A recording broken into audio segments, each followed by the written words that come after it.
Hey, welcome guys back to the channel. Maverick here, and right now we're going to be watching BEASTARS episode 3. So, I'm really looking forward to this. This series has been pretty good so far. I love the dialogue, I love the music, the character design takes some getting used to, but I'm mostly okay with it, and the story seems to be shaping up pretty nicely, right? And specifically, during the last episode with the cliffhanger, what exactly is going on with Haru, and what's her story, right? And so, without further ado, let's just get right into the episode, because I am dying to find out.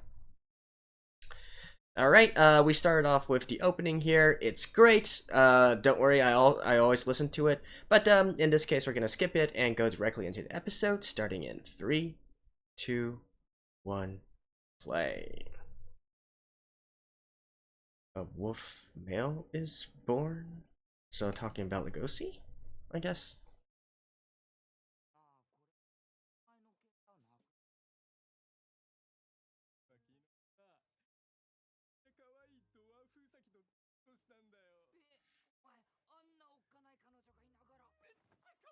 Haru?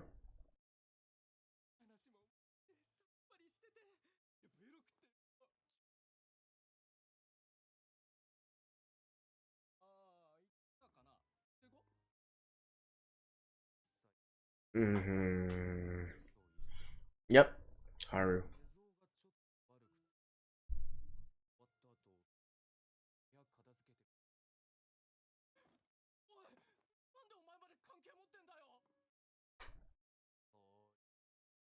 Mm.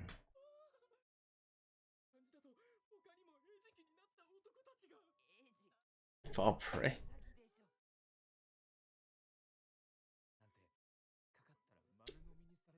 I mean, what's the worst that could happen? And you're cheating on your girlfriend. What?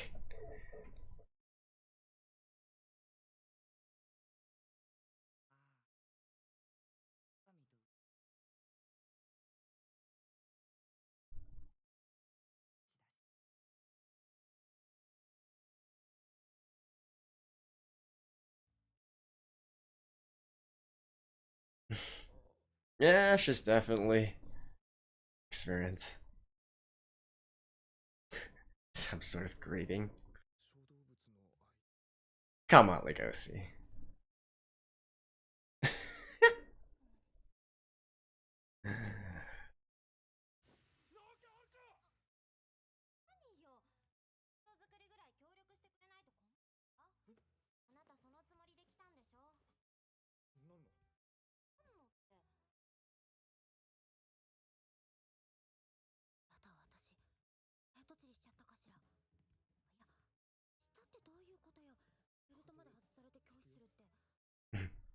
So he's like the gentleman.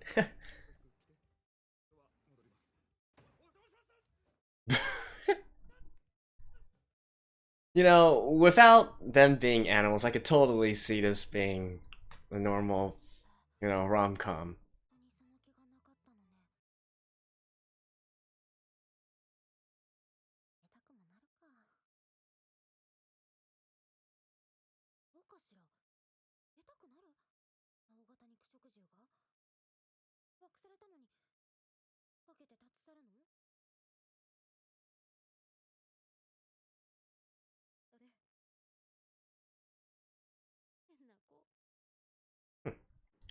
So she really doesn't realize. Dude, the flowers. You need to get the flowers, dude. Go back, go back.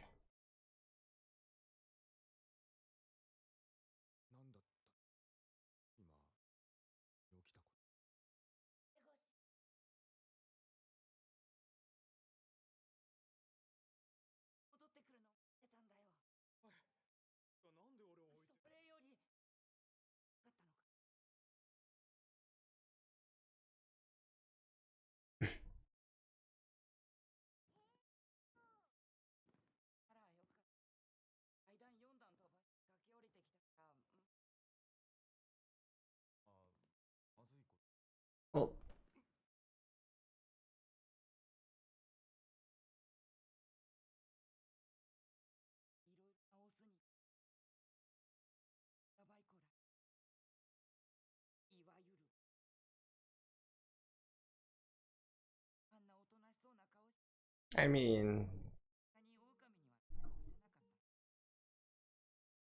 if she wants to sleep around, more power to her.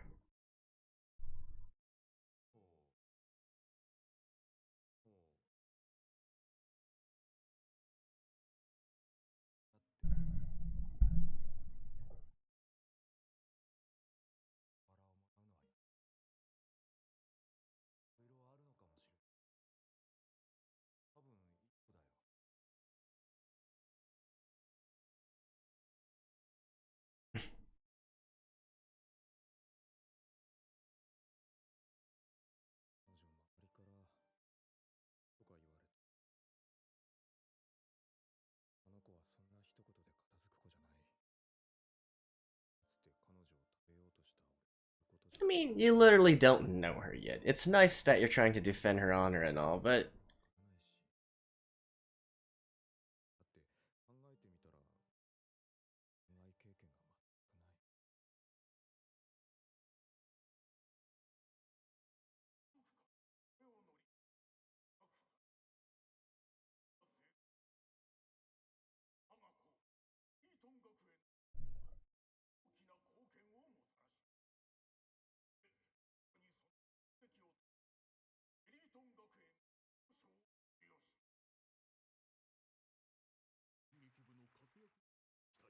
okay. So the club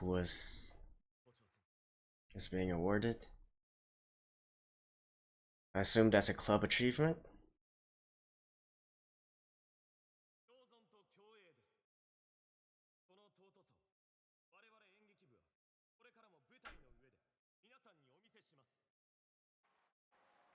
No, they're literally going to make a school play here.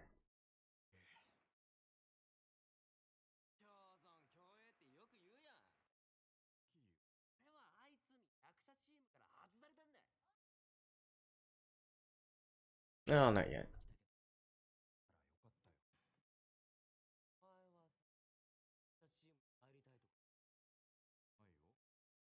I wonder if this school has something like a student council president or whatnot, or would that be the B-Star?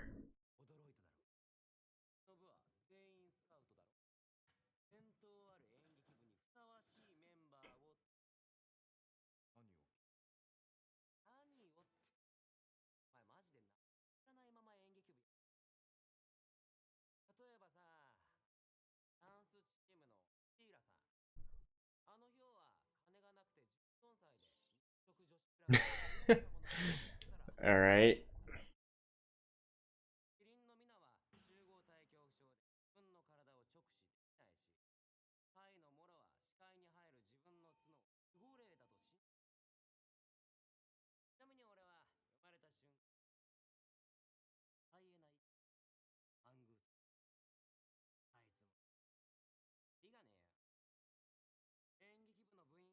All right. Okay.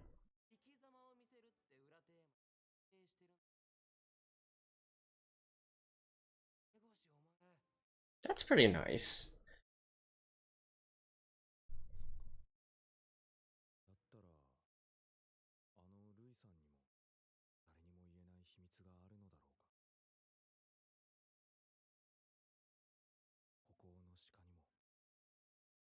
Hmm. I wonder what his problem is.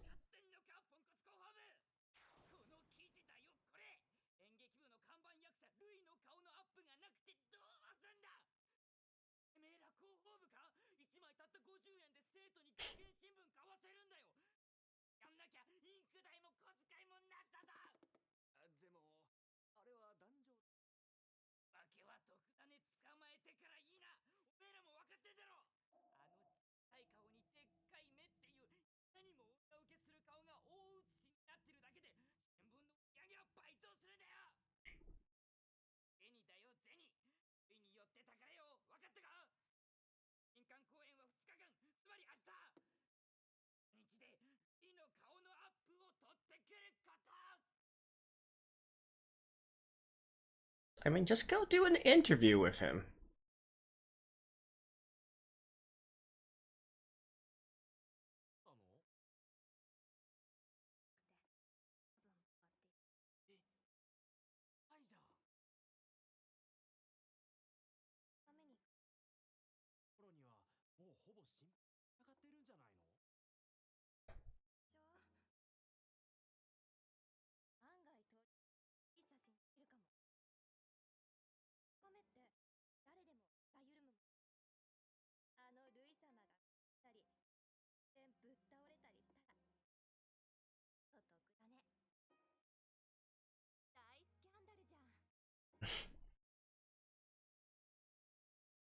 That's what's gonna happen, isn't it? The flag has been raised.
He's noticing his arms and claws.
What is this guy's problem?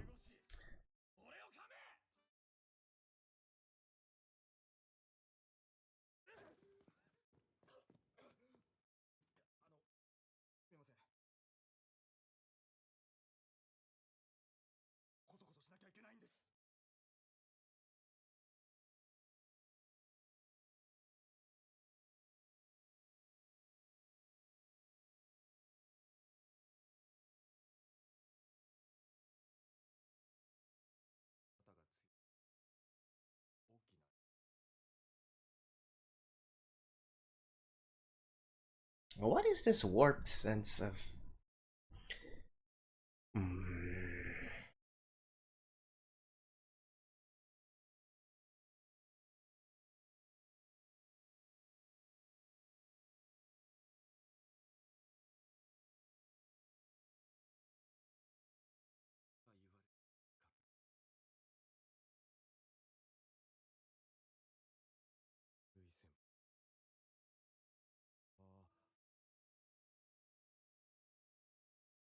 So Lewis is having some sort of inferiority complex because he can't...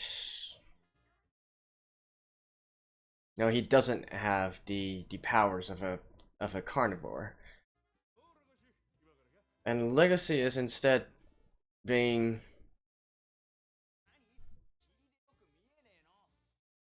You know, having an inferiority complex because he believes carnivores are bad because of their wild side? Something like that? Oh.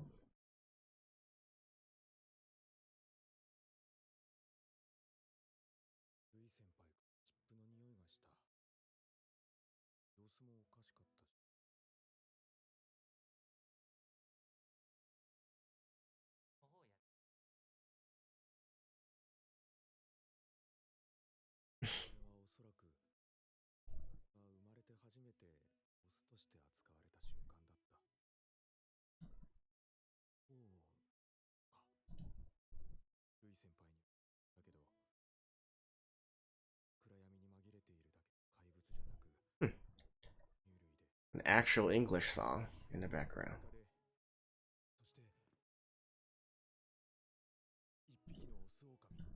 Although I might need to mute the background music.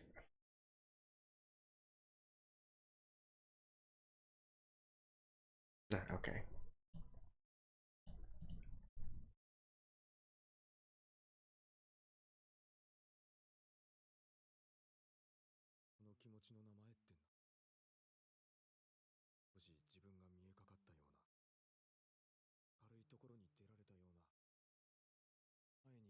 He's going to become one of the star actors, isn't he?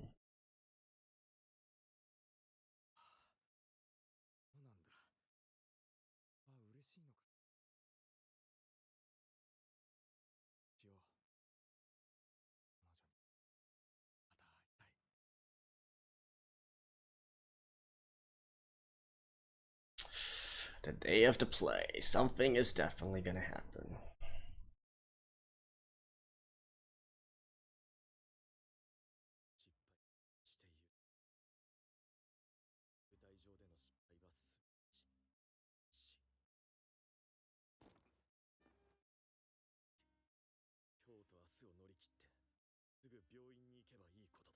Probably he's gonna be fine today.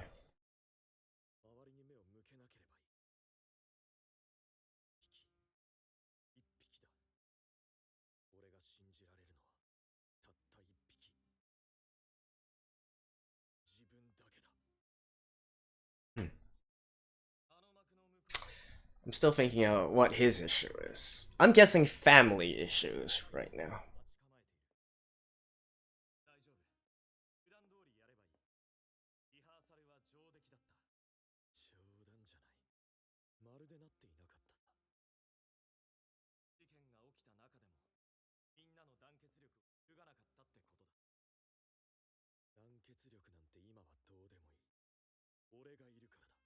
Hmm.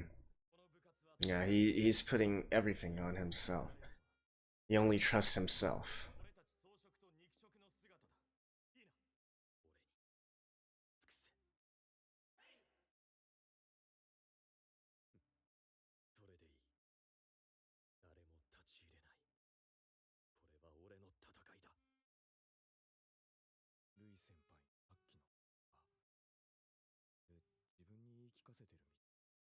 You're a perceptive one, Legacy.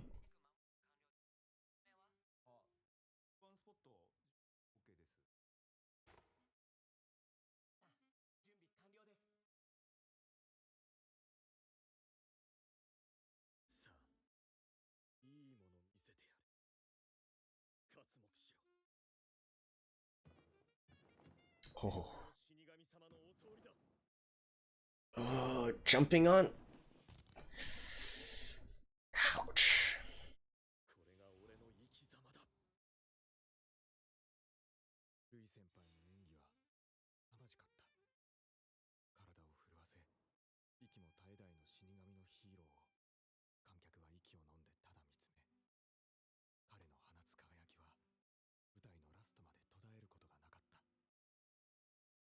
Yeah, so he's gonna get through today just fine. But she's not gonna be able to do go again tomorrow.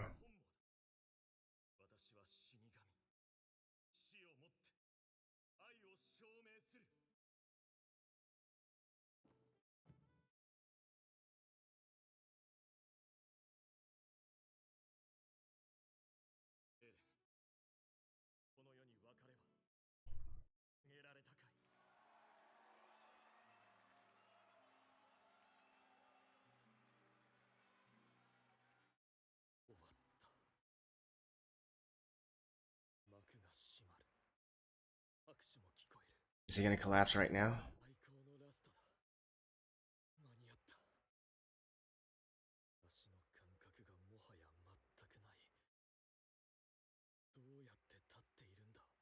Yep.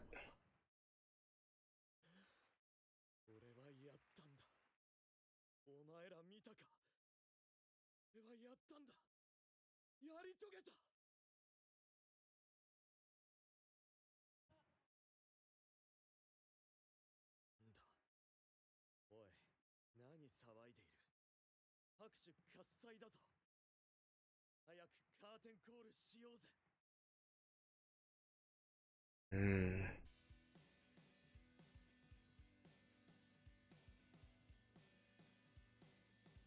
Hey, is this a different ending part? I actually can't remember right now.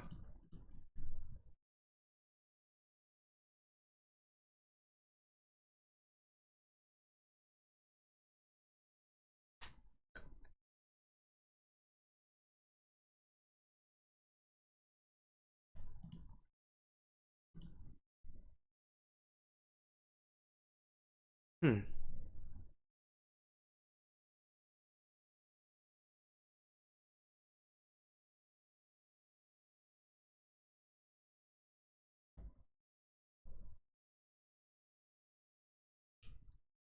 The tale.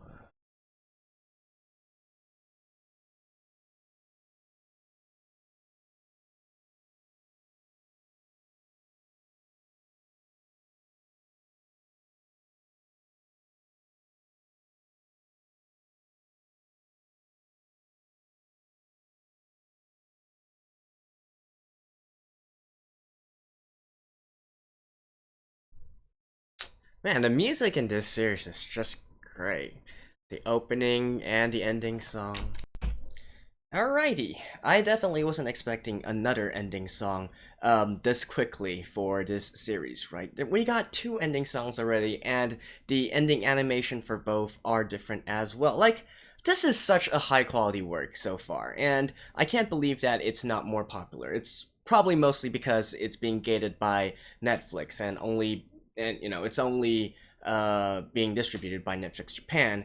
But this series should be much, much more popular. The Everything about it so far is, high quality and whatnot. It shows a lot of production value, and the story and the dialogue isn't something to take lightly either, right? There are plenty of anime that might have very high production values, but the actual story itself is kind of weak. That's not the case here, at least so far 3 episodes in, right?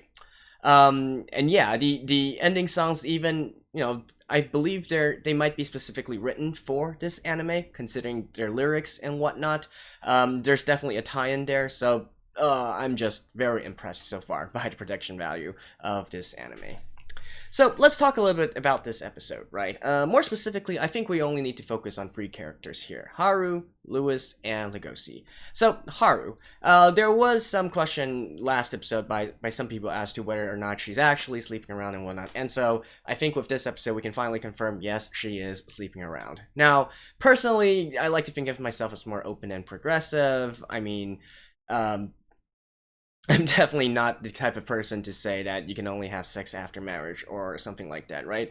As if it's between two consenting people, who cares, right? I'm definitely not going to fault her for that. She can do whatever she wants. It's not like she's being taken advantage of or whatnot.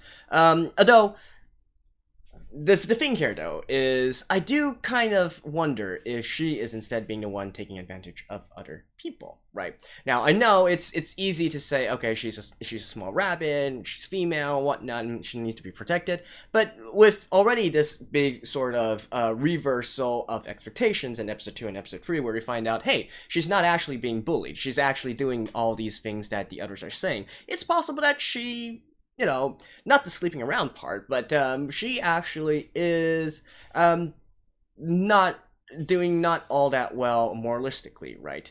Now, there's no evidence of that within this episode yet, right? The example that was at the beginning of this episode with that, I believe it's the Harlequin rabbit, probably the boyfriend of the other rabbit that was sort of hazing on Haru in the first episode.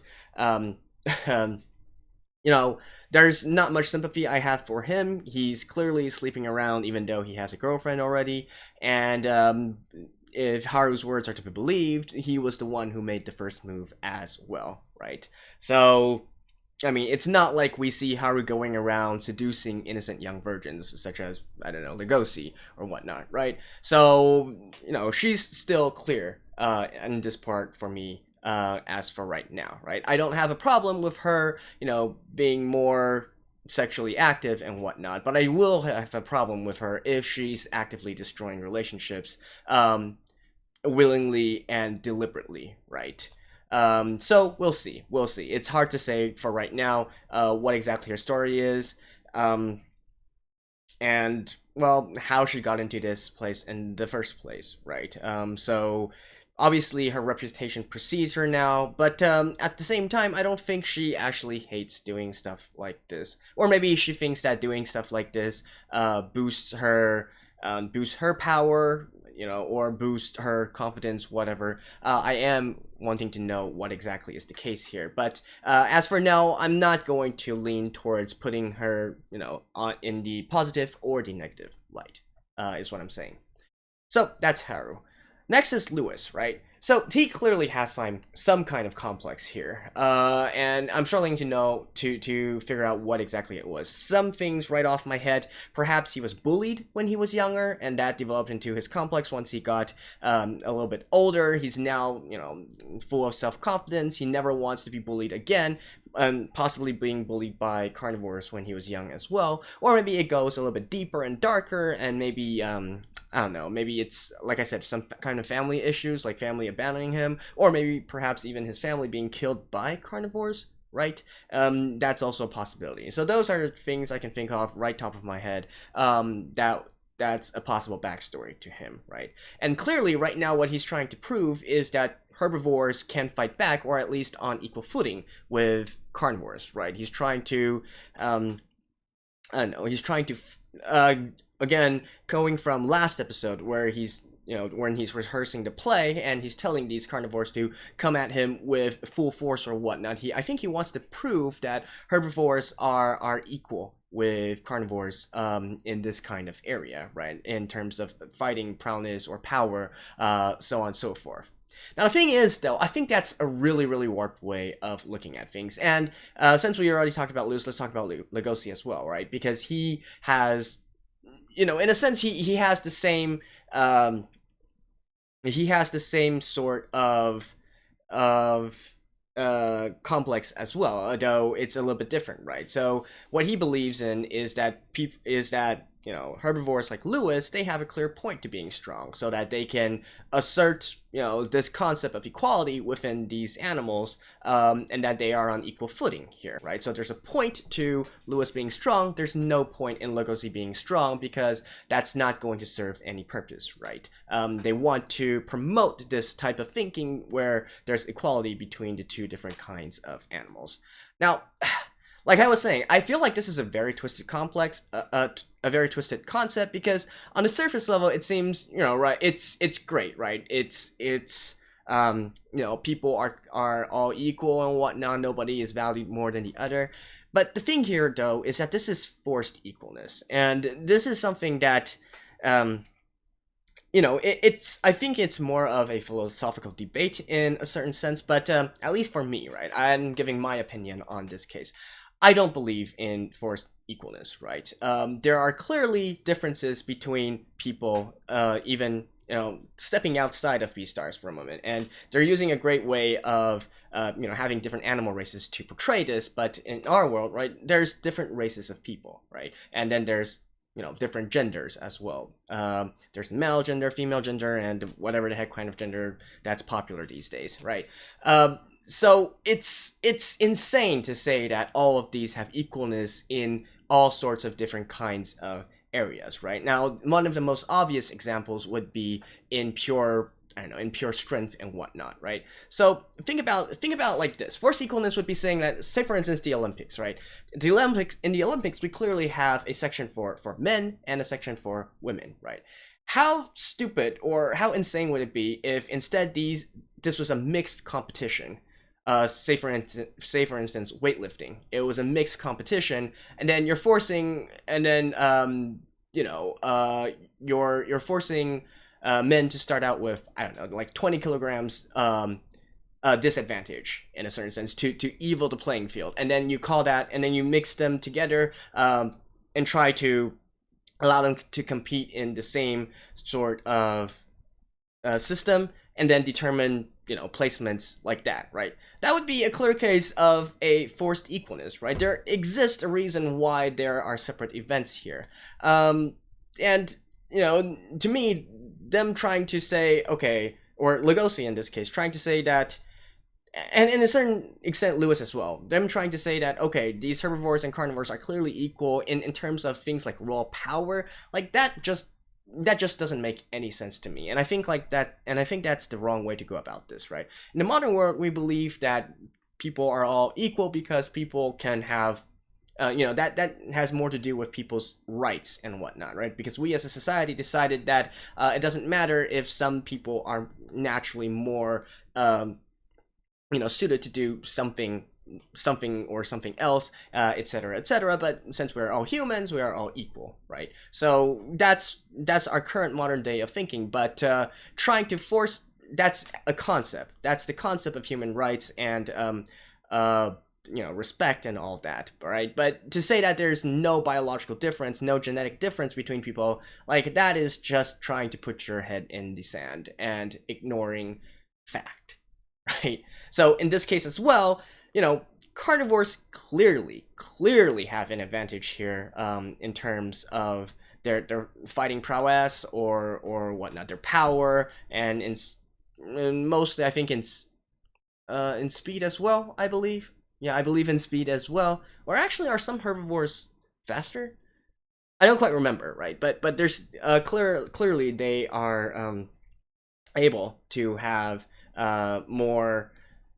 It's more clear that a lot of carnivores can, they've been biologically adapted to be able to overpower or outrun herbivores, right? Otherwise, they wouldn't be able to exist. They wouldn't be able to survive. They need to catch them as prey in order to continue to live on, right? So, trying to inhibit these natural biological advantages, not feeling it. And I do hope that this is sort of the concept that this series will eventually promote as well. Because if they do try to do some sort of forced equalness thingy, I feel like that would be quite stupid, honestly. I would much more prefer if they could acknowledge that there's differences between them. There's some that are much more naturally suited to do some things in some ways and whatnot. Like, it doesn't make sense for Lewis, for example, to say that his power is stronger than Lugosi, and so that is the reason why he can become the B-star or something like that, right? You don't become that by proving your worth through that narrow specific field, is what I'm saying here. So anyways, that's just some very preliminary thoughts. Of course, we're only 3 episodes in, and I'm really looking forward to seeing more and how they tackle these different concepts. In terms of what's going to happen in the next episode, I mean, obviously Lewis can't continue here, right? His legs is clearly giving out, and I think with the way the story is going so far, they're maybe setting up Lugosi to become a star, and maybe potentially the B-star as well.